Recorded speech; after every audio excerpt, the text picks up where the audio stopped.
Imagine this.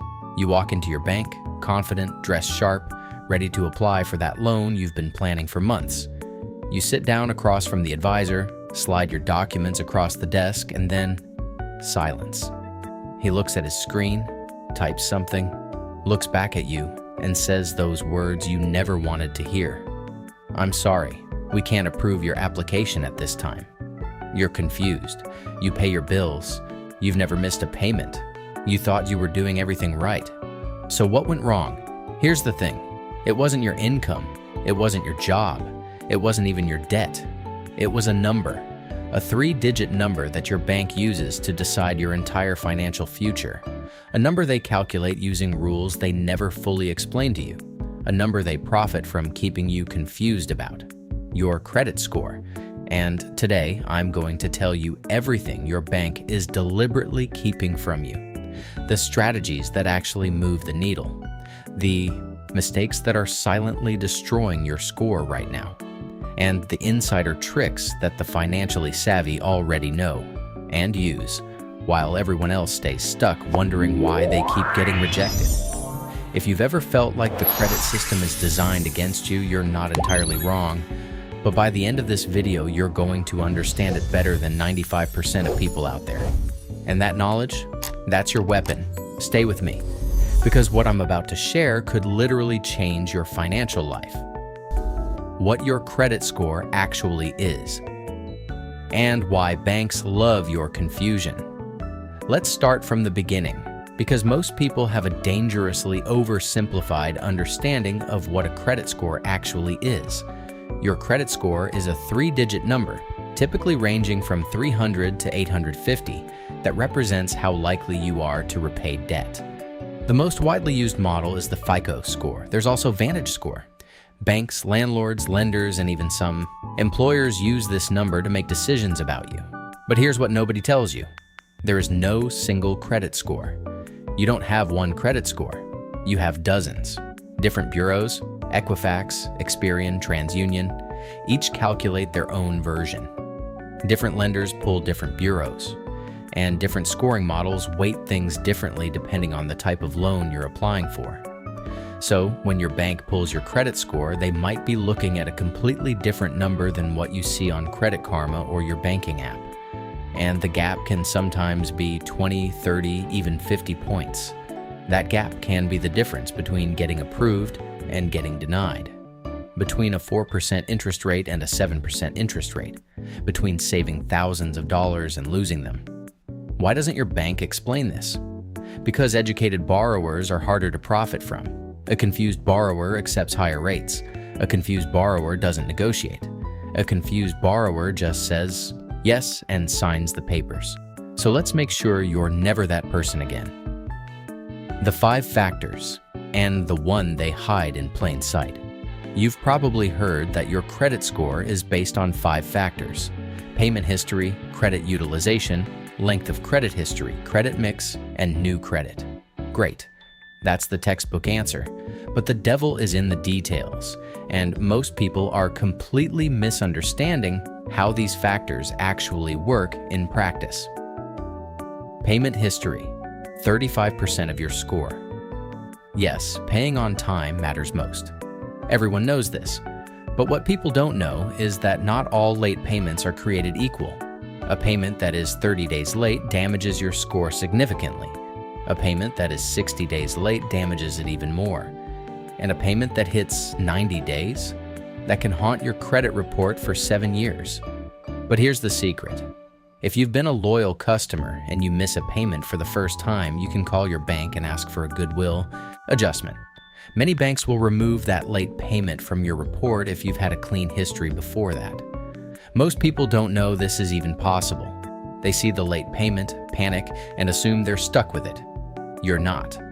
One phone call can erase 7 years of damage. Credit utilization, 30% of your score. This is where things get really interesting, and where most people are unknowingly destroying their score every single month. Credit utilization is the ratio of your current credit card balance to your total credit limit. The commonly known advice is to stay under 30%. But that's mediocre advice. If you want an excellent score, you want to stay under 10%. The people with 800 plus scores? Most of them are hovering between 1% and 7%. But here's the secret your bank will absolutely never tell you. Your utilization is reported on a specific date every month, your statement closing date, not your payment due date, your closing date. This means that even if you pay your balance in full every month, if your balance is high on the closing date, you're being reported as having high utilization. The fix? Pay your balance down before the statement closes, or make multiple payments throughout the month. This one adjustment alone can add 20 to 50 points to your score within a single billing cycle. It's the fastest legitimate score boost that exists, and banks have zero incentive to ever explain it to you. Length of credit history, 15% of your score. The age of your accounts matters. The older your accounts, the better. Simple enough, right? But here's where people make a catastrophic mistake. They close old credit cards they don't use anymore. Bad idea. Terrible idea. When you close an old account, you don't just lose the credit limit, you lose the history. And if that card was your oldest account, you just reset the average age of your entire credit profile. That can drop your score by 30, 40, even 50 points overnight. Keep your old cards open, even if you don't use them. Charge a small subscription on them once a month, a Netflix, a Spotify, and set it to autopay. The account stays active, the history keeps building, and your score thanks you for it. Credit mix. 10% of your score. Lenders want to see that you can manage different types of credit responsibly. Credit cards, installment loans, auto loans, mortgages. Having a mix shows that you're a versatile borrower.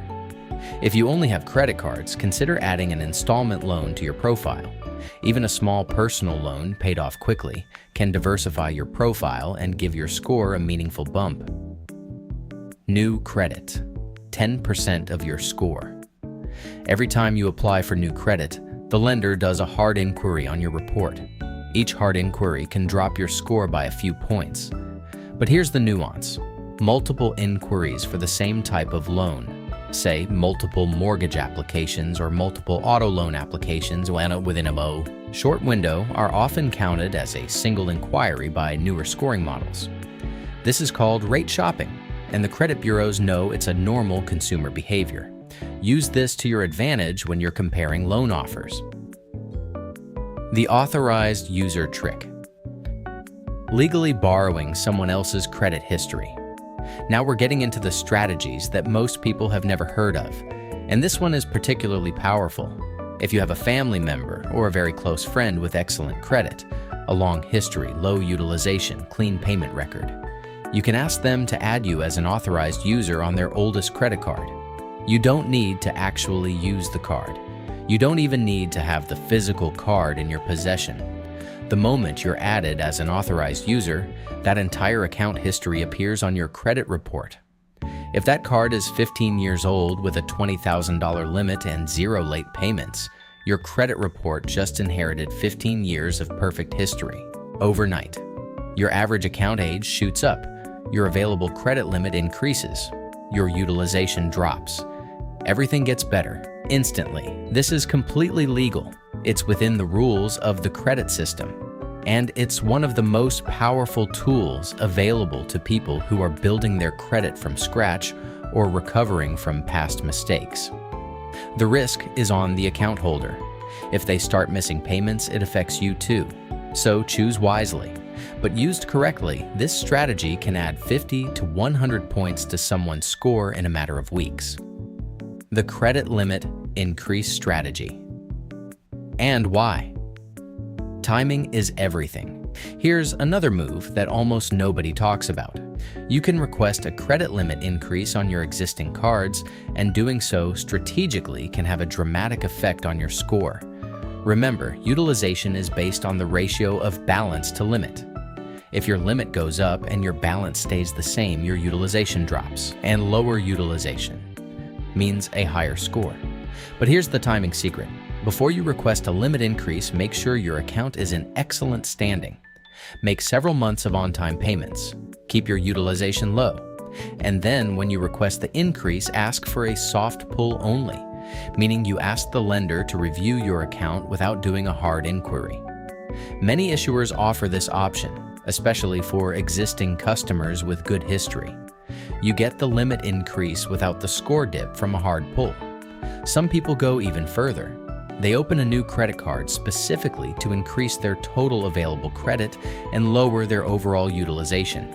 Then they put the card away and barely use it.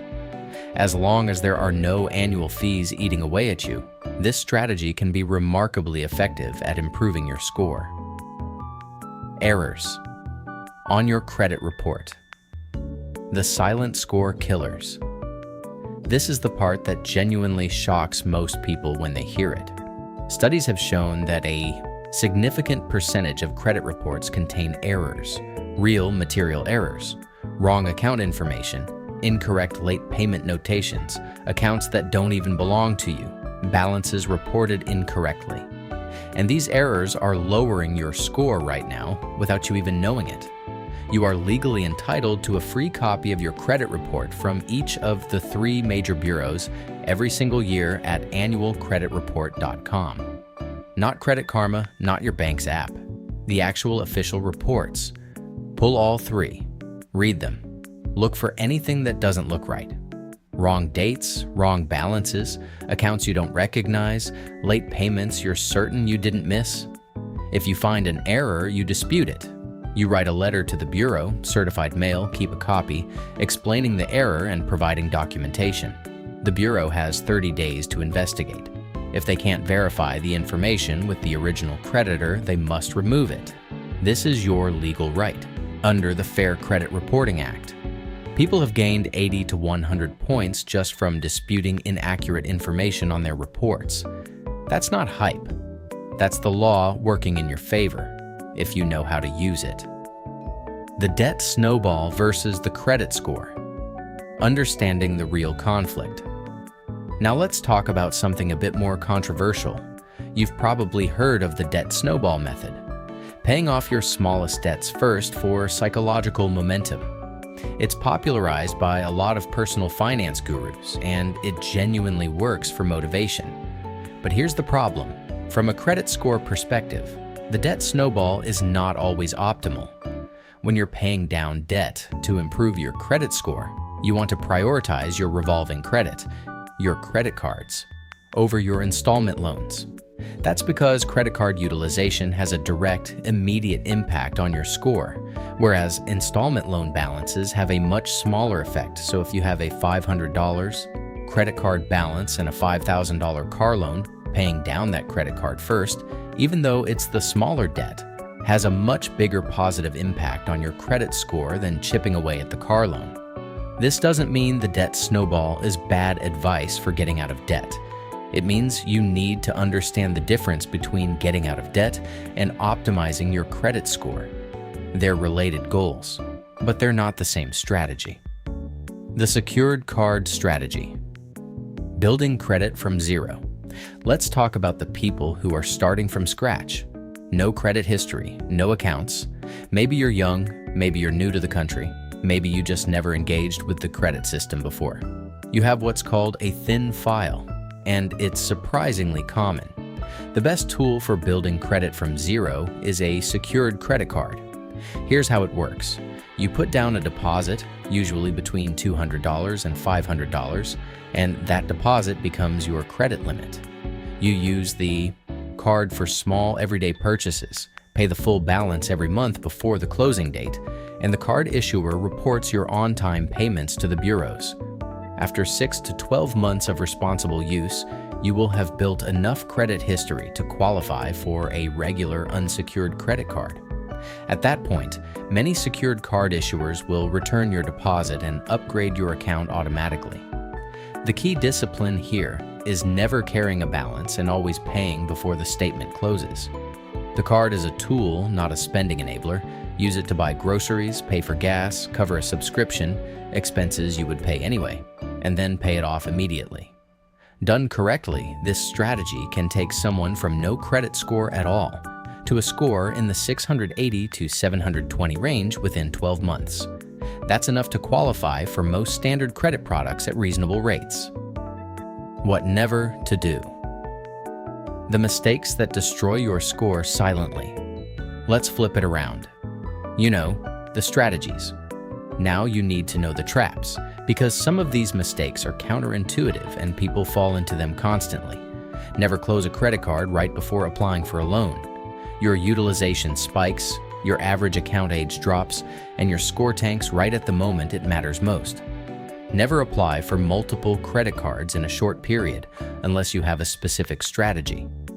Multiple hard inquiries in quick succession can signal financial desperation to lenders and damage your score significantly. Never ignore a collections account and assume it will disappear. Collections stay on your report for 7 years. And that's 7 years of every lender you approach seeing that black mark and judging you for it. Address collections strategically, sometimes paying them off, actually lowers your score temporarily because it refreshes the account's activity date. In some cases, negotiating a pay-for-delete agreement, where the collector agrees to remove the account from your report in exchange for payment, is a smarter move. Always get this agreement in writing before you pay a single cent. Never assume that checking your own credit hurts your score. Checking your own credit is a soft inquiry and has zero impact on your score. You can check it as often as you want. In fact, you should be checking it regularly. Monitoring your credit is one of the most important financial habits you can build. The long game. How to build an 800+ credit score. Let's talk about the elite tier, the 800+ club. People with these scores get the best rates, the best terms, the most credit, and the most financial flexibility. And it's not some mystical achievement reserved for the rich or the lucky. It's a system. And here's how it works. You need at least 5 years of clean credit history with no late payments. You need credit utilization consistently below 10%. You need a mix of both revolving and installment accounts. You need to avoid unnecessary hard inquiries, and you need your oldest account to be aging gracefully, untouched, open, and active. None of that is complicated. None of it requires a high income. What it requires is patience and discipline. It requires understanding the rules of the game and playing them deliberately rather than stumbling through them by accident. The people who reach 800+ aren't smarter than you. They're not richer than you. They just know what you know now, and they acted on it consistently over time. The bigger picture. Why your credit score is your financial passport. Here's what I really want you to understand before we wrap up. Your credit score isn't just a number banks use to approve or deny a loan application. It's a financial passport. It determines what opportunities are available to you, and at what cost. The difference between a 620 and a 780 on a 30-year mortgage can mean paying over $100,000 more in interest over the life of the loan. On a car loan, it can mean hundreds of dollars more per year. Some landlords check your credit before they'll rent to you. Some employers check it before they'll hire you. Your credit score follows you everywhere. It shapes your financial reality in ways that most people never fully appreciate until it's too late. Until they're sitting across from a bank advisor, hearing the word denied, wondering what went wrong. But now you know. You know how the system works. You know the strategies that actually move your score. You know the mistakes to avoid. You know your rights. And you know that the bank was never going to volunteer any of this. The credit system wasn't designed to be fair, but it was designed to be learnable. And now you've learned it. Tell me what video you want me to make next. See you in the next one.